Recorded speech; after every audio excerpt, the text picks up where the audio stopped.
감사드립니다. 염려하는 인생의 짐을 주님 앞에 내려놓고 예배합니다. 목자의 음성을 들으며 안심하고 평안해지며 새 힘을 얻는 복된 시간 되게 하여 주옵소서. 생명의 말씀을 들을 때 큰 기쁨과 새 힘을 얻게 하여 주옵소서. 내게 주시는 사랑의 음성으로 들려지게 하시고 듣는 자마다 그 마음의 복음의 능력이 나타나 다시 용기 있게 살아가게 하여 주옵소서.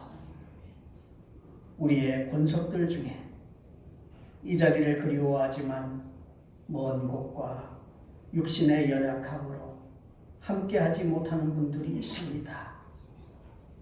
긍휼히 여기사 나날이 더 강건케 하여 주시고 사모하는 그 마음에 하늘의 평안으로 채워 주옵소서. 예수 그리스도의 이름으로 기원하옵나이다. 아멘.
성시를 교독하십시다.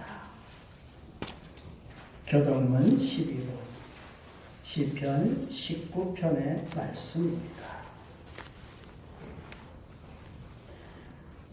하늘이 하나님의 영광을 선포하고 궁창이 그의 손으로 하신 일을 나타내는가. 날은 날에게 말하고 밤은 밤에게 지식을 전하니 언어도 없고 말씀도 없으며 들리는 소리도 없으나 그의 소리가 온 땅에 통하고 그의 말씀이 세상 끝까지 이르도다. 여호와의 율법은 완전하여 영혼을 소성시키며 여호와의 증거는 확실하여 우둔한 자를 지혜롭게 하며 여호와의 교훈은 정직하여 마음을 기쁘게 하고 여호와의 계명은 순결하여 눈을 밝게 하시도다. 여호와를 경외하는 도는 정결하여 영원까지 이르고 여호와의 법도 진실하여 다 의로우니 다 같이 큰 곳 많은 순금보다 더 사모할 것이며 꿀과 송이꿀보다 더 달도다. 아멘. 우리 다 자리에 앉으셔서 찬송가 407장 1, 2절 간주 3, 4절 찬송하십시다.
사랑과 은혜가 풍성하신 하나님 아버지, 여러 가지 어려움이 더욱 증대되는 가운데서도 하나님을 만날 수 있도록 길을 열어주시고 이 시간까지 믿음 가운데 인도해 주신 그 은혜를 감사드립니다.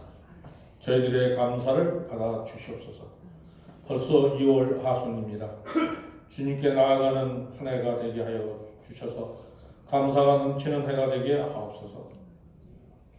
기도에 힘쓰고 말씀을 부지런히 마음판에 새기며 주님의 말씀에 순종하는 저희들이 되게 하여 주시옵소서.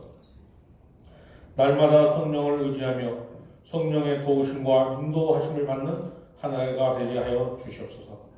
마음을 새롭게 함으로 변화를 받아 주님의 선하시고 온전하시고 기뻐하시는 뜻이 무엇인지를 분별하며 주님의 빛된 자녀로서 거룩한 삶을 살게 도와주시옵소서. 믿는 자들에게나 믿지 않는 자들에게나 본을 보일 수 있는 저희들 되게 하시고 저희들로 인하여 주님의 그 복된 사랑의 복음이 널리 전파되게 하시옵소서. 주님께서 우리들에게 베푸신 보혈의 은혜를 잊지 않게 하시고 주님의 자녀들로서의 모습을 드러내는 한 해가 되게 하여 주시옵소서. 그래야 하나님이 원하시는 진리의 터 위에 살아가는 저희들이 되게 하여 주셨고 주께서 원하시는 일들을 분별하게 하여 주시옵소서.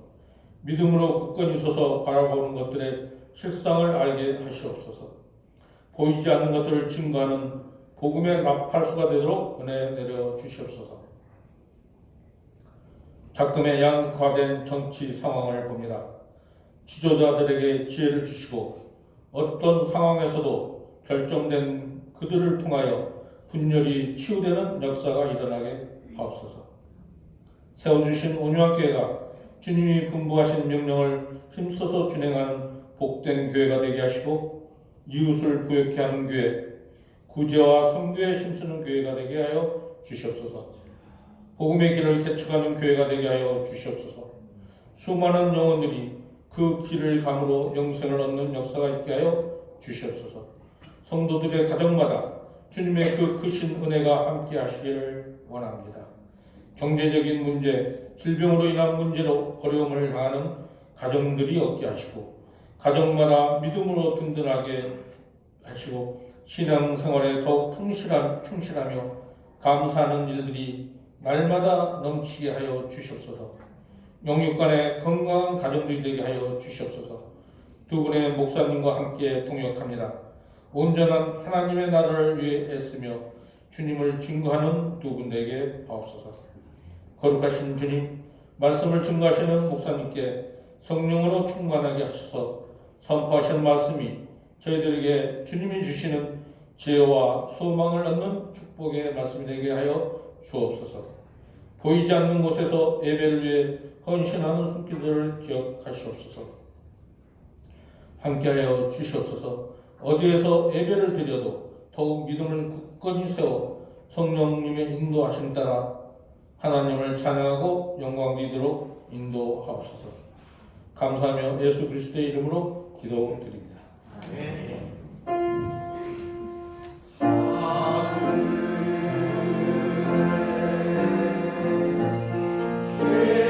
주님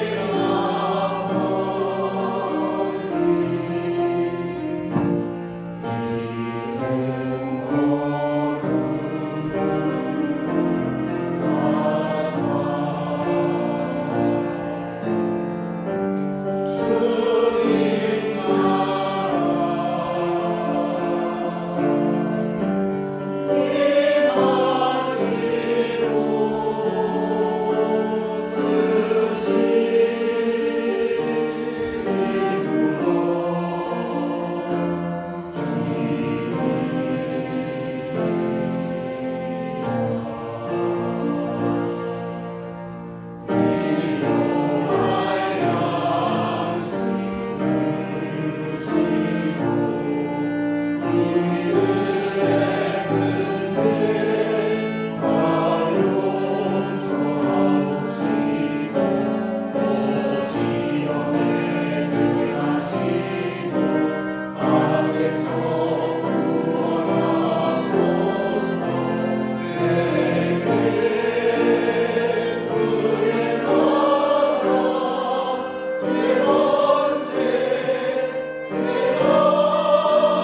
성경 에베소서 3장 7절부터 13절까지의 말씀입니다.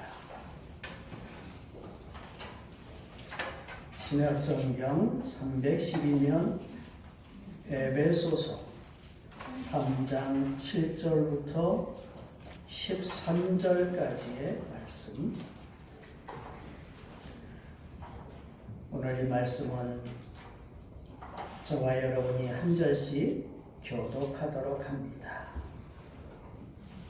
제가 먼저 7절의 말씀을 봉독합니다.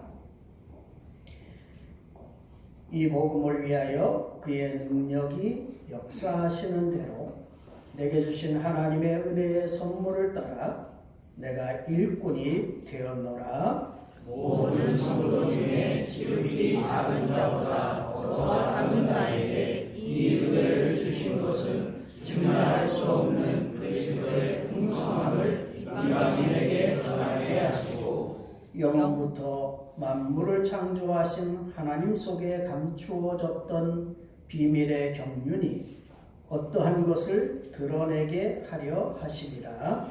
이는 이제 교회로 말미암아 하늘에 있는 통치자들과 권세들에게 하나님의 각종 지혜를 알게 하려 하시니 곧 영원부터 우리 주 그리스도 예수 안에서 예정하신 뜻대로 하신 것이라. 우리가 그 안에서 그의 믿음으로 말미암아 담대함과 확신을 가지고 하나님께 나아감을 얻느니라. 다 같이 그러므로 너희에게 구하노니 너희를 위한 나의 여러 환난에 대하여 낙심하지 말라. 이는 너희의 영광이니라. 아멘.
감사의 박수를 드리겠습니다.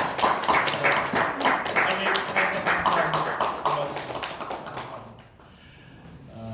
우리가 이 에베소서 말씀을 읽어가면서 이 사도 바울이 이 감옥에서 보내는 편지라는 것을 여러분 다 알고 계실 것입니다. 데이트 보은헬프 목사님이 1944년 12월 19일 날 자신의 약혼자인 마리아 폰 베데마이아라는 그 처자에게 그리고 가족들의 안부를 전하면서 성탄절 인사로 대신전한 편지가 지금 성가대가 찬양대가 찬양한 선한 능력으로라는 찬양. guten Nächten wunderbar gebogen 이렇게 얘기를 하는데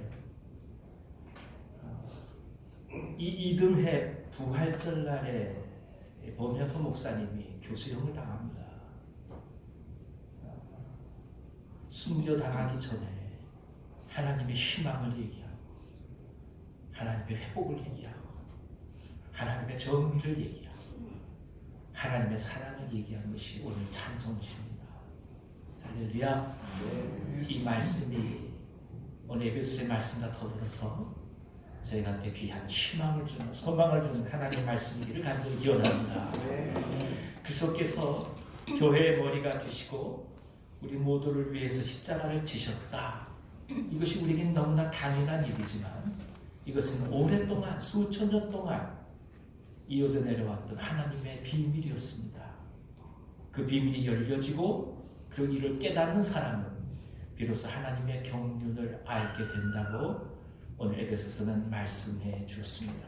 한 영혼을 향해 태초부터 준비해 오신 변함없는 하나님의 계획을 우리는 이 말씀을 통해 깨닫습니다. 그리고 이 영혼에 대한 사랑이 나라고 얘기하는 한 사람을 위함이 아니라 나를 넘어서서 온 인류를 향한 사랑의 고백임을 비로소 알게 됩니다. 사도 바울에게 있어서도 복음은 결국 선민과 이방인 모두를 향한 하나님의 구속의 열정이 드러난 증거였습니다. 하나님의 열심이 있는 거죠. 하나님의 은혜의 광대함이 있는 것이죠. 그는 자신을 구원하신 그리스도 안에서 이방을 향한 하나님의 빛을 보았습니다. 우주적인 구원의 시련을 믿음으로 바라보았다는 뜻입니다. 그러면 이 하나님 나라의 복음의 확장은 구체적으로 어떤 의미를 갖는 것이겠습니까?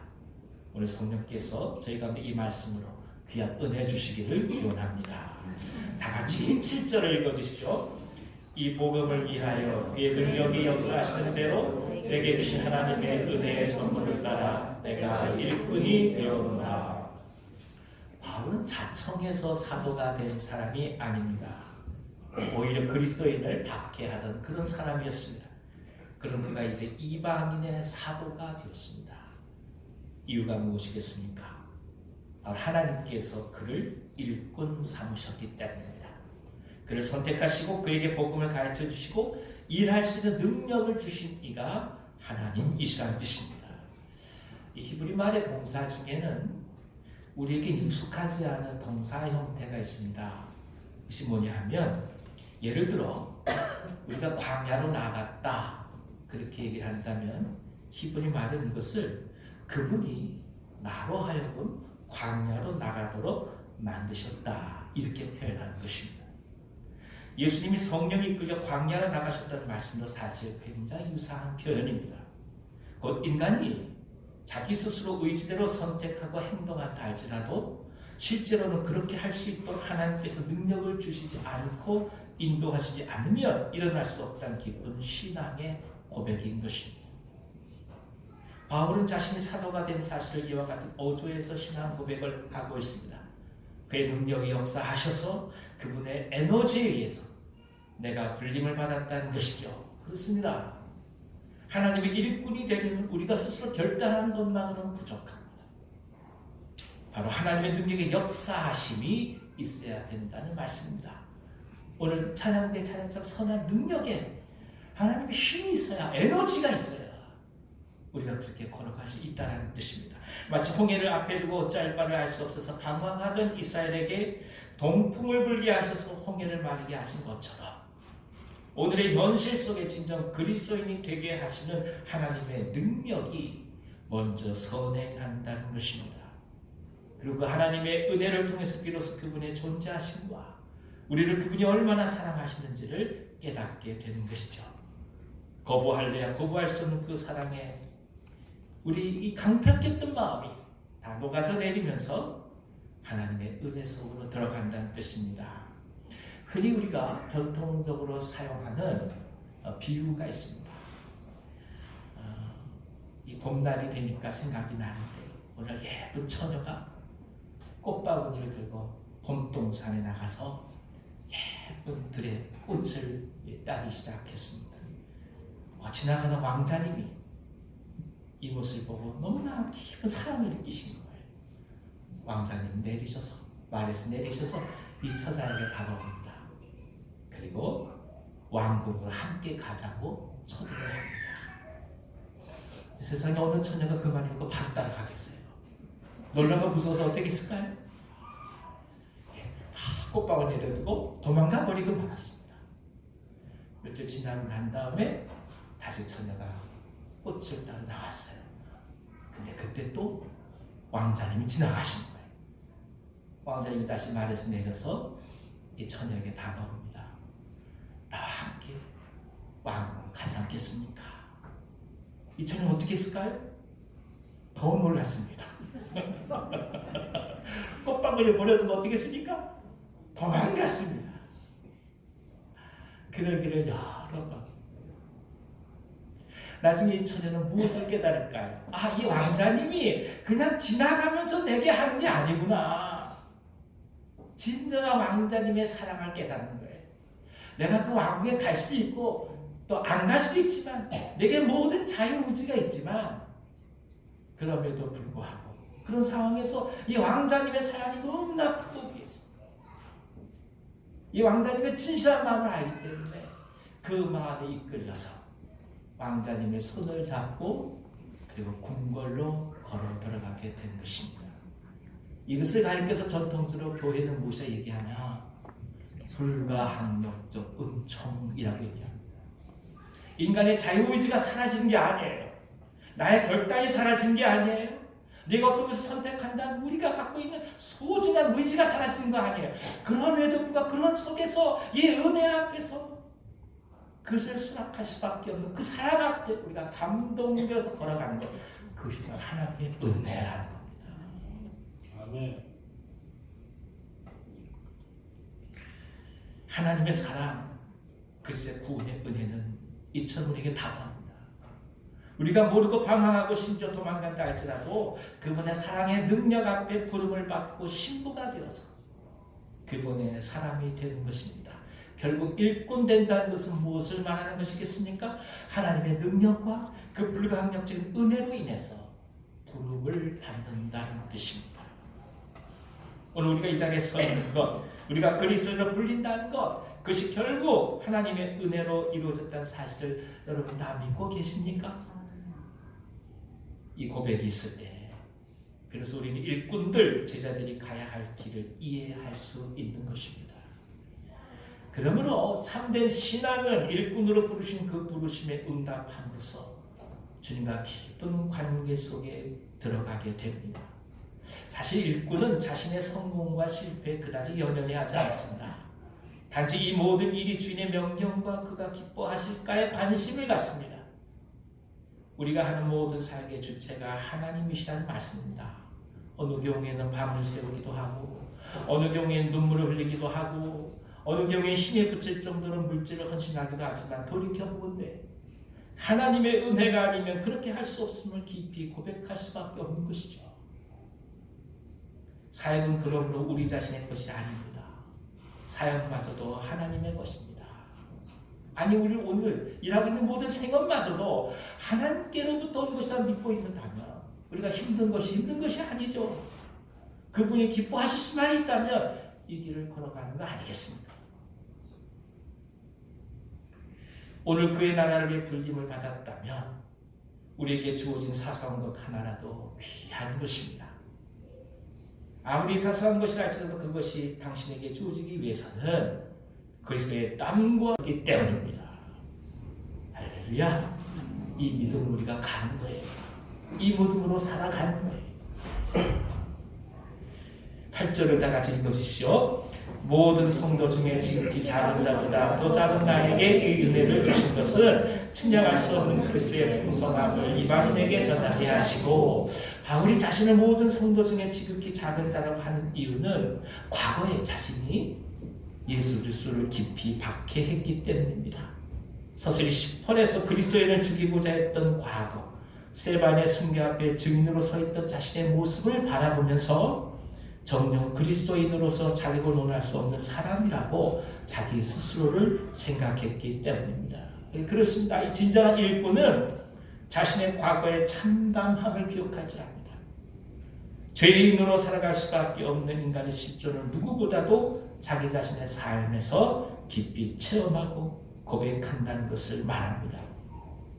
사실 이것을 쉽게 드러내기 어려운 기억이기도 합니다. 세상에서는 자신의 연약함을 드러내는 것이 어쩌면 흠이요, 손해를 보는 일이요, 사람들로부터 가볍게 여겨질 수 있기 때문입니다. 우리 어르신들이 흔히 하는 얘기가 있어요. 이 사회에 진출하게 되면 제일 먼저 자녀들, 손자들 앉혀놓고 그런 얘기 하시잖아요. 절대 나약함을 보이지 말아라. 절대 너의 부족함을 얘기하지 말아라. 미안하다고 얘기하는 순간 네가 지는 것이다. 세상은 그렇게 살아요. 죄인이라 할지라도 절대 미안하다고 얘기하지 않습니다. 그렇게 사는 것이 세상의 법칙이에요. 근데 우리는 그렇지 않아요. 예수님은 온갖 질시와 핍박 속에서 수모를 겪으면서도 모든 사람 보는 앞에서 십자가에 매달리신 거예요. 바울이 이렇듯 자신의 아픈 과거를 고백하는 이유가 무엇일까요? 바로 그리스도의 은혜에 측량할 수 없는 풍성함을 드러내기 위해서입니다. 그리스도의 풍성함이 드러날 수 있다면 오늘 우리 자신의 자존심은 그다지 문제가 되지 않습니다. 이전에 목사님이 이 권사님들이 주일날 막 이렇게 식당에서 막 음식을 하고 계시는데 목사님이 다 꽃을 달고 나타나셨어요. 앞치마를 꽃을 달고 나타나셨어요. 모든 권사님이 다 경악을 금치 못하신 거예요. 으악! 그 중에 제일 연습하는 권사님, 목사님 우리를 위해서 제발 그러지 좀 마십시오.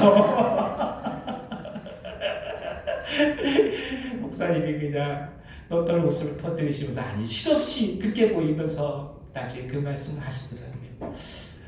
저기요 권사님, 제가 좀 광대 같아도 이래서 여러분들 기뻐서 주일 열심히만 하실 수 있다면 그게 뭐 문제가 되겠습니까? 그 말씀을 듣는 게 막 가슴이 막 뜨거워지는 거예요. 그 다음부터 부목사님 우리들 다 머리에 꽃을 하시고 있잖아요. 예, 오늘 이후로 다 머리에 꽃꽂자는 얘기가 아니고요. 무슨 뜻이겠습니까? 내가 그거 중요한 거 아니에요. 내가 얼마나 인정받고 사람들 앞에 인정받는 그게 그다지 중요한 게 아니라고요. 그리스도의 은혜의 풍성함이 드러나기 위해서 오늘 불림받은 거니까 그 가진 그 자존심이 뭐 그리 대단하겠습니까? 이게 일꾼이 걸어가는 삶인 거예요.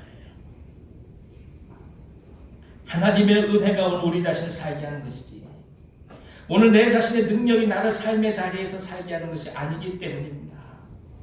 사실 세상은 과거를 위해서 상처받기 쉽습니다. 그래서 사람을 볼 때도 그의 과거에 집착하는 것이 일반적입니다만은 하나님의 나라는 과거가 상처로 끝내지 않습니다. 상처를 싸매시고 세상이 돋게 하시고 다시금 희망과 생명을 불어넣으시는 부활의 주님이 우리의 하나님이시기 때문입니다.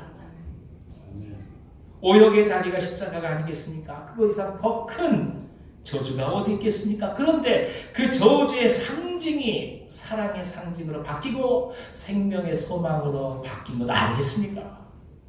참된 회복을 이루신 그리스도의 섭리와 능력과 사랑을 그래서 고백하십시다.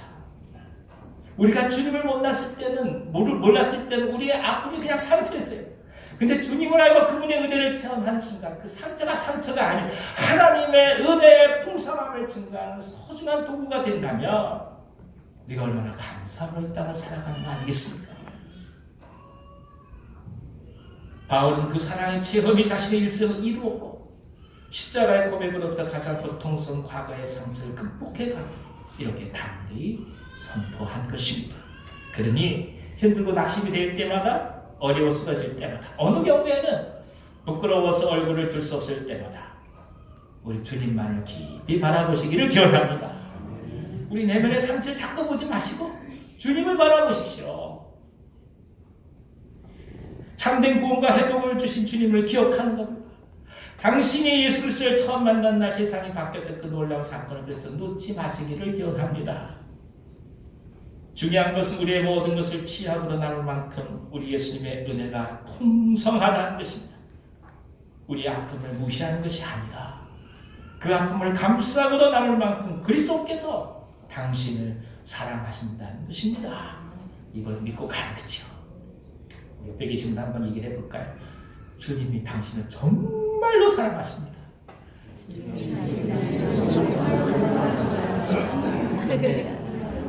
또 한 말씀 해보시겠습니까?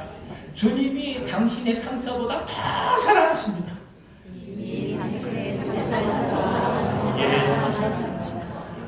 우리가 아픈 게 이만큼이잖아요. 마음이 아픈 게 이만큼이면 주님의 사랑 어떻다는 거예요? 이만큼이라는 거. 그것이 믿음이에요. 우리를 무시하는 게 아니에요. 당신이 아프지 않다는 뜻이 아니에요. 누구보다도 고통나고 힘들어하는 거 알아요. 그러나 그것보다 더 큰 하나님의 사랑이 있으니 이제 그 상처 붙들지 마시고 사랑을 바라보고 가시자는 말씀입니다. 이것이 바울의 고백인 거예요. 9절을 다 같이 읽어주십시오. 영원부터 만물을 창조하신 하나님 속에 감춰졌던 비밀의 경륜이 어떠한 것을 드러내게 하려 하십니다. 하나님의 비밀의 경륜은 결국 예수 그리스도입니다. 모든 인류가 구원 얻을 것이라는 약속이 이루어질 것이라고 누구도 상상할 수 없었습니다. 거룩함과 속됨, 선민과 이방인이 엄격히 구분되던 현실 속에서 이방인 또한 유대인과 같이 구원을 얻을 수 있게 된 것은 인류사에 있어서 상상할 수 없는 혁명이었습니다. 그런데 이 놀라운 약속의 성취에 예수께서 중심에 거하신다 말씀합니다. 비밀은 모든 사람들이 알고 있지 못합니다. 누구나 다 알고 있다면 그건 비밀이 아닙니다. 공공연한 사실이죠. 따라서 비밀이 되기 위해서는 이를 이해하고 알고 체험하는 사람들이 구별될 수밖에 없습니다. 흔히들 말씀하시죠. 아무리 복음을 얘기를 해도 전해도 그분들이 듣질 않아요. 왜 은혜의 사랑을 모르는지 모르겠어요. 당연하죠. 비밀이니까. 그게 공공연한 사실이면 다 알게요. 비밀이니까 모르는 게 당연해요. 전도를 막 해도 그분들이 안 변해요. 당연해요. 비밀이니까.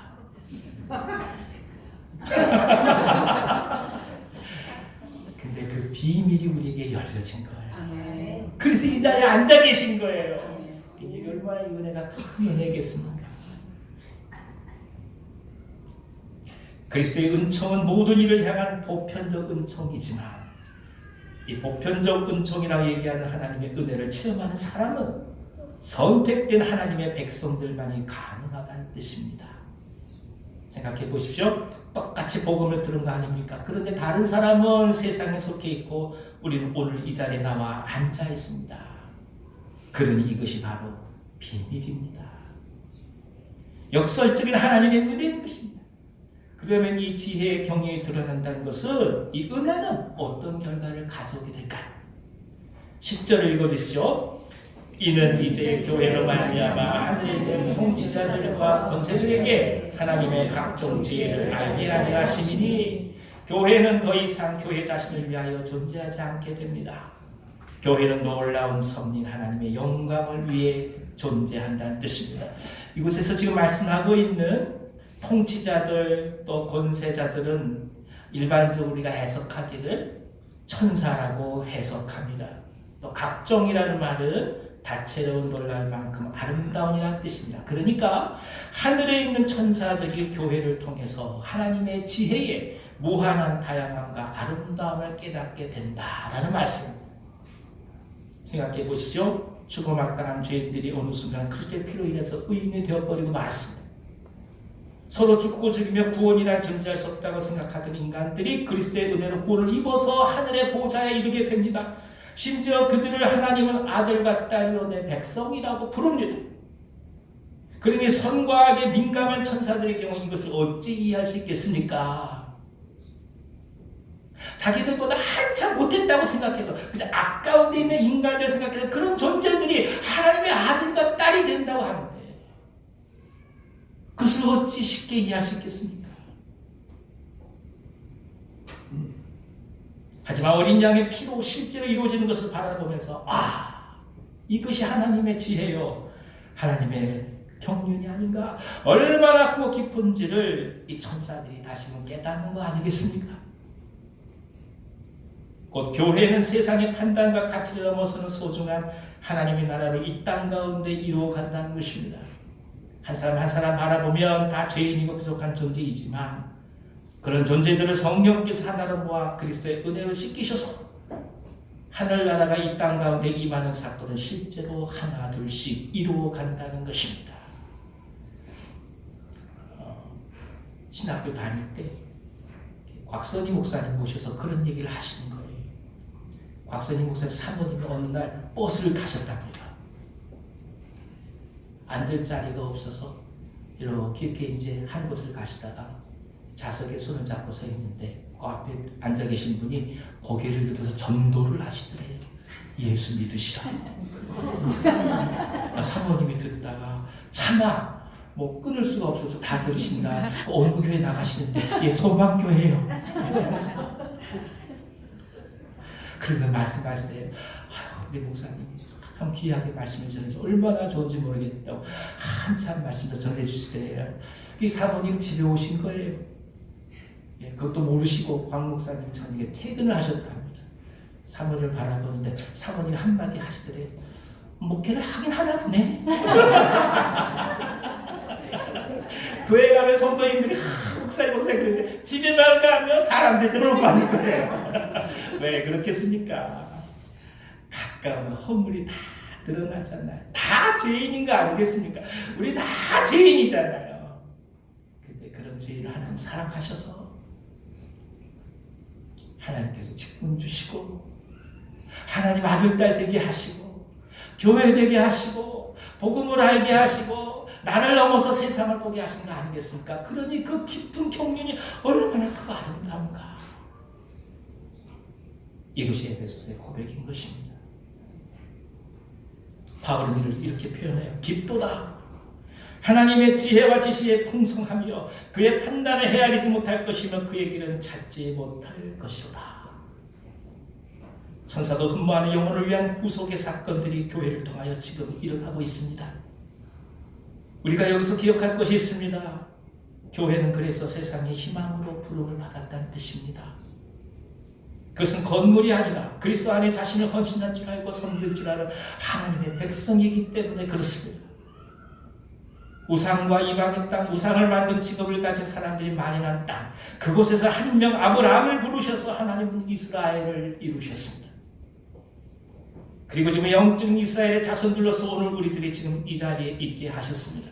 나라를 빼앗겨서 제국주의의 식민지가 되어서 좋은 목표로 연명했던 이 땅에 복음을 주시고 학교를 세우시고 병원을 세우시고 순교자들을 세워가셔서 오늘 작지만 전 세계에 영향을 미친 나라로 이 땅을 사용하시는 것 아니겠습니까? 그러니 교회의 사명과 사역에 대하여 우리는 절망할 필요가 없습니다. 우리 자신의 인생을 통해 세상을 향해 하나님이 이루실 일들을 그래서 의심하지 마시기를 바랍니다. 우리 주위의 환경과 조건을 향해서 선포하며 나가는 겁니다. 하나님께서 나를 사용하신다는 사실이야. 내가 교회라는 사실. 부족하지만 나 한 사람에게도 흔들림 없이 주어진 하나님의 비밀이 있다는 사실. 그렇게 진정한 애정으로 내 삶과 이 시대를 품에 안겼다는 고백을 말이죠. 11절 다 같이 읽어주십시오. 곧 영원부터 우리 주 그리스도 예수 안에서 예정하신 뜻대로 하신 것이다. 당신이 교회가 된 것, 당신에게 하나님의 소명이 있다는 것, 그것은 우연이 아니라는 뜻입니다. 영원부터 예정된 뜻대로 이루어졌습니다. 그래서 운명론을 얘기하는 것도 아니고 결정론을 말하는 것이 아니라 하나님의 은혜의 위대함을 표현하는 것입니다. 우리 안에 선함과 의지를 통해 오늘 교회가 된 것이 아니라 이미 소중하게 간직하고 그렇게 하겠다고 약속하신 하나님의 절대적 섭리와 뜻을 따라 당신과 제가 교회로 존재한다는 뜻입니다. 교회가 소중한 이유는 우리가 선택한 것이 아니기 때문이에요. 우리가 얻고 우리가 선택한 것이라면 언제든지 우리 스스로 포기할 수 있습니다. 그러나 누군가의 절대적 사랑과 관심 속에서 주어진 것이라면, 특별히 누군가의 희생으로 얻어진 것이라면 우리는 물러설 수 없습니다. 목숨을 대가로 대신 지불하고 주어진 교회라면 우리는 우리의 절망 앞에 뒤로 넘어질 수 없다는 뜻입니다. 이 땅은 수많은 순교자를 배출한 땅입니다. 그런 나라입니다. 교회는 순교자들의 피를 먹고 자란다고 말합니다. 그러니 우리 자신이 교회가 되었다는 사실을 정녕 귀히 여기시기를 바랍니다. 당신 안에 있는 교회를 귀히 여기십시오. 당신이 교회되었다는 것을 결코 가볍게 생각하지 마십시오. 그리고 우리가 함께 교회되어 모였다는 사실, 그 속에 하나님의 영광을 찬미하십시다. 한 명이 모여도 교회인 것이요, 수만 명이 모여도 교회입니다. 건물이 휘황찬란해도 교회라고 얘기할 수 있지만 아무것도 없어 천막치고 예배도 그것이 교회입니다. 그 귀중한 걸 어찌 평가하시겠습니까? 혹자는 말합니다. 이 시대의 교회가 너무나 안타까운 점이 많다고 말이죠.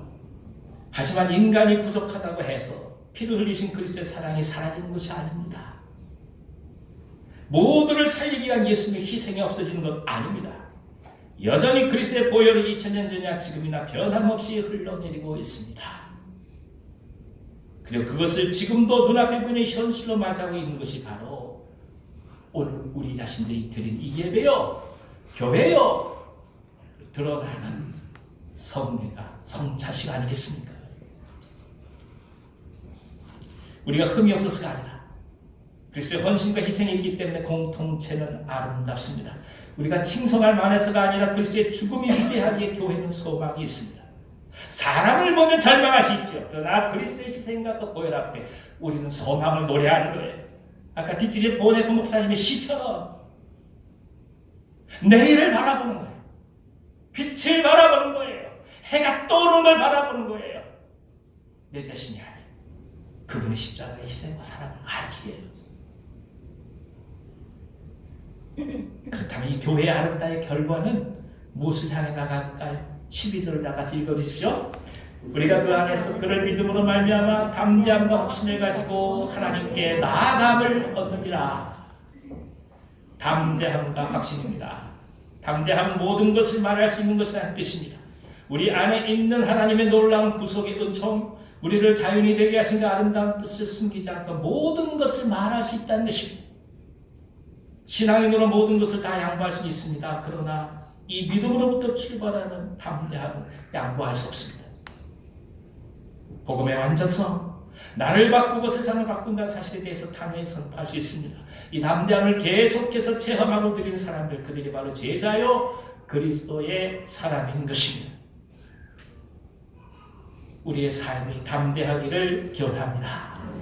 당신 안에 복음에 대한 담대함, 자신의 삶에 대한 담대함, 미래에 대한 담대함, 오늘 현실에 대한 담대함이 가득하기를 기원합니다. 왜냐하면 우리는 구원받은 사람이기 때문입니다. 그렇게 담대할 수 있습니다. 꿈이 있으면, 담대함이 있으면 나이와 상관없이 무엇입니까? 젊은입니다. 우리 담대하게 외칠 수 있어요. 우리 청년들을 향해서 외칠 수 있어요. 너 늙어봤냐? 니도 다 할 수 있다 얘기해야지. 못한 거 안에서 늙어봤냐? 우린 늙어봤다. 그것이 젊은이에요. 신앙이 있잖아. 만들어낸 신앙이 아니라 십자가에 죽으신 보혈의 능력으로 찾아온 하나님이 주신 담대한 신앙이 있잖아요. 믿음으로 출발하는 신앙이에요. 믿음으로 출발하는 담대함이에요. 일단 그리스도인은 확신을 가지고 당당히 하나님께 나아갈 수 있습니다. 놀라운 특권이자 동시에 그리스도인으로서 흔들리지 않는 믿음을 갖게 하는 비결이 됩니다. 하나님께 거침없이 말할 수 있습니다. 우리의 고통과 필요를 그에게 간구합니다. 우리의 능력을 벗어나는 것을 좌절하지 않고 그분의 진정한 은혜를 바랍니다.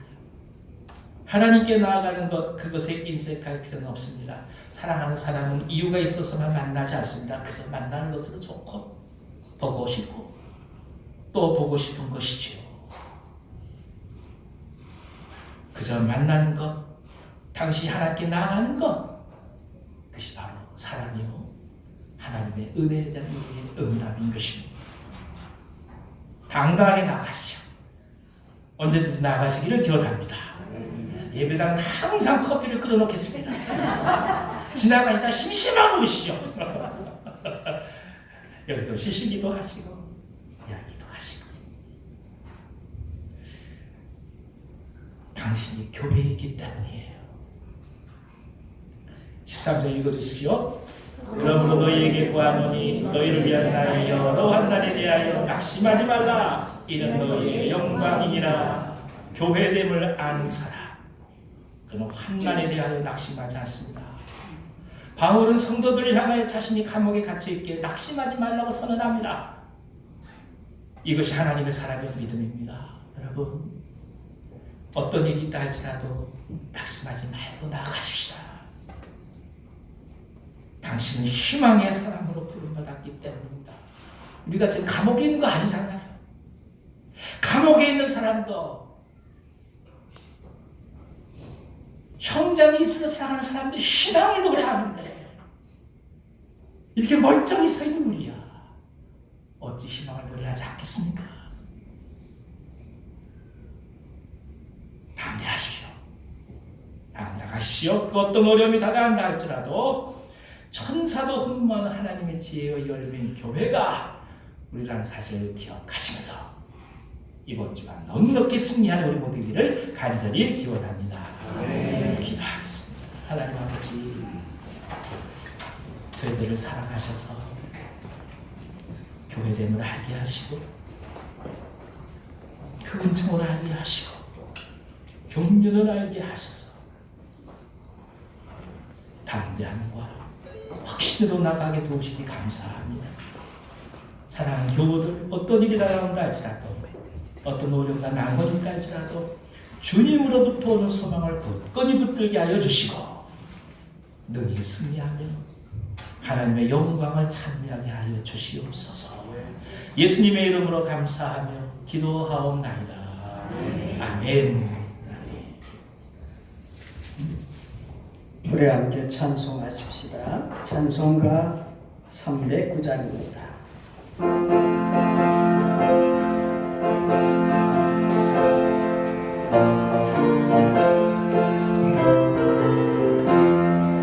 많은 내 영혼 주가 이미 허락하 그 귀한 정세서 주여 갈망합니다. 그 약속 따라서 힘써 간구하오니 오조연의 길 넘어서 들어주소서. 예수의 사랑 예수의 사랑 아담을 때같이 내게 임하니 영광의 물결에 온전히 쌓여서 내 영혼의 기쁨 한량없도다. 주 내게 약속한 금비 내려주시오. 은혜의 저울은 건너편에 떠올라 그 귀한 징조가 내게 밝히고 이니 나 힘을 다하여 주께 간구합니다. 예수의 사랑 예수의 사랑 바다 물결같이 내게 임하니 영광의 물결에 온전히 쌓여서 내 영혼의 기쁨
사랑 예수의 사랑 바람을 깔같이 내게 임하네 영광의 물결에 영전을 쌓여서 내 영혼의 기쁨 한량없도다.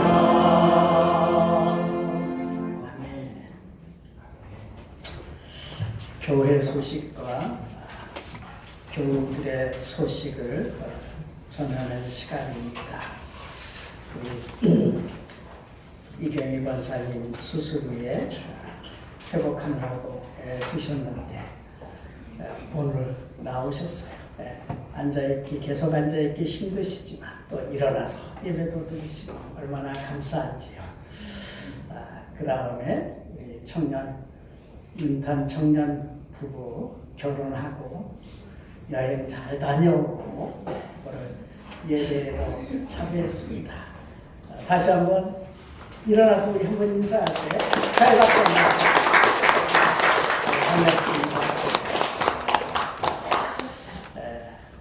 교우들 소식을 우리가 아는 것은 서로 교제를 나누는데 또한 좋기도 합니다. 그래서 하나를 더 소개하면 우리 한동훈 집사님이 이따 로비에서 만났는데 깁스한 팔로 이렇게 들어왔어요. 웬일인가 그랬더니 패러글라이딩을 타다가 아주 큰일 날 뻔했어요. 바람이 강하게 불어가지고 처음에 이륙하 날 때 바람이 강하게 불어가지고 쓸려가지고요 넘어졌어요. 그래서 어찌어찌 해가지고 밑에 내려왔는데 팔이 너무 아파서 찍어봤더니 팔꿈치 쪽이 떨어져 나갔어요. 그래서 여러분들 이렇게 가능하면 위험한 도구는 좀 잘 안 타는 게 좋아요. 근데 정 타고 싶으면 언제 탔냐? 바람이 안 불 때. 여러분들 터키, 튀르키예도 이렇게 여행하다 보면 가파도키아에 가보면은 이렇게 열풍선을 꼭 타게 해요. 굉장히 비쌉니다. 근데 타셔도 좋은데 바람 부는 날은 타시면 안 돼요. 가끔가다 그게 사고가 나거든요. 제주도에서 패러글라이딩을 한때 운행하다가 제주도가 바람이 강하잖아요. 그래서 사고 나서 사망사고가 난 이후 아마 지금 없어졌을 거예요. 정말 위험한 순간에 하나님께서 지켜주셔서 참 감사합니다. 속히 회복되기를 바랍니다. 오늘은 선교주일입니다. 선교의 원례가 예배 끝나자마자 있습니다. 선교에서는 꼭 한번 마지막이든지 중간이든지 동역하는 선교사님과 선교지를 위해서 꼭 기도해 주시기를 바라고요. 오늘 독서 모임, 첫 모임이 있는 것 기억하시고 함께 참여하실 분들 협력해 주시기를 바랍니다. 우리 교회 학교가 이제 다시 시작을 합니다. 그래서 어린아이 예배가 3월 첫 주일, 다음 주일부터 10시 30분 교육감 로덴나무에서 시작합니다. 그러니까 하은이, 은채 이 친구들이 이제 다시 교회 학교에 시작이 됩니다. 겨자씨만한 아주 작은 것죠. 그런데 여러분들 그 마음으로 교육을 또 시작하면 반드시 숲을 이루는 놀라운 역사가 있게 될 줄 믿습니다. 청년부 성경 공부도 다시 시작됨을 너무 감사합니다. 오늘 점심을 준비해서 수고해 주시는 분들 감사하고 또 우리 이명 장로님이 2월 달에 생신이거든요. 13일 날 지났지만 이달에 식사할 때 떡과 과일을 또 준비해 주셨습니다. 여러분들이 드시면서 드시기 전에 축복 기도해 주시고 함께 맛있게 드셨으면 고맙겠습니다. 이제 우리 다 자리에서 일어나셔서 630장 찬송 부르며 드린 예물 봉헌하십시다.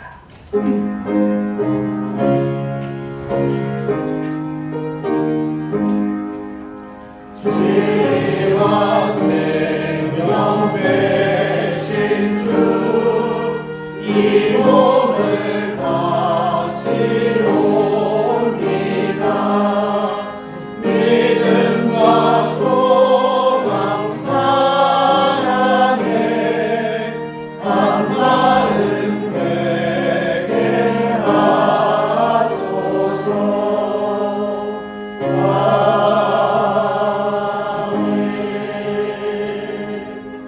사랑과 은혜가 풍성하신 하나님 아버지, 우리에게 늘 변함없는 그 크신 사랑을 베풀어 주시고 지난 한 주간도 은혜와 평강 가운데로 인도하시며 동행해 주심을 감사합니다. 이 시간 내게 있는 모든 것이 주님께로부터 왔음을 고백하며 감사한 마음으로 물질과 몸과 마음, 재능과 시간을 드립니다. 기뻐 받아주시고 이 모든 것이 하나님 나라와 주님 뜻이 이루어지는 곳에 존귀하게 쓰여지게 하여 주옵소서. 한 주간도 영혼의 평안과 육신의 건강을 주시어 맡겨진 사명 잘 감당하게 하시고 수고하고 땀 흘린 삶의 터전 위에 풍성한 열매가 맺혀지게 하여 주옵소서. 예수 그리스도의 이름으로 기도하옵나이다. 아멘.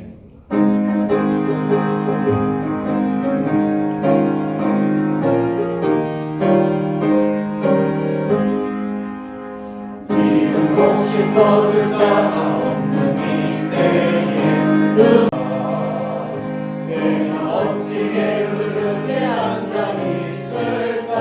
어서 가자 밭으로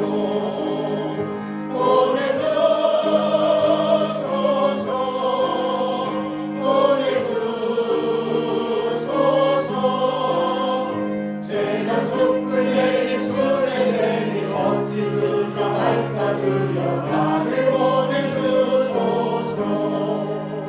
주가 나를 부르시니 언제 어디나 기뻐 가서 일하리. 주가 명령 내리실 때 능력 받아서 기뻐 거두리로다.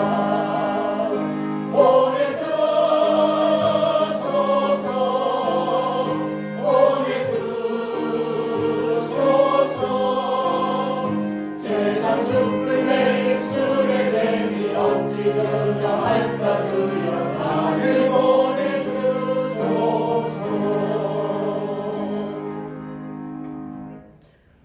우리와 세상 끝날까지 늘 동행하여 주시는 우리 주 예수 그리스도의 은혜와 하나님 아버지의 무한하신 사랑과 성령의 감화와 깨닫게 하심과 교통케 하심이 사랑하는 주의 백성들 앞날 위에 저들의 가정과 삶의 터전 위에 이제로부터 영원까지 늘 함께 하시길 축원하옵나이다. 아멘. 주님이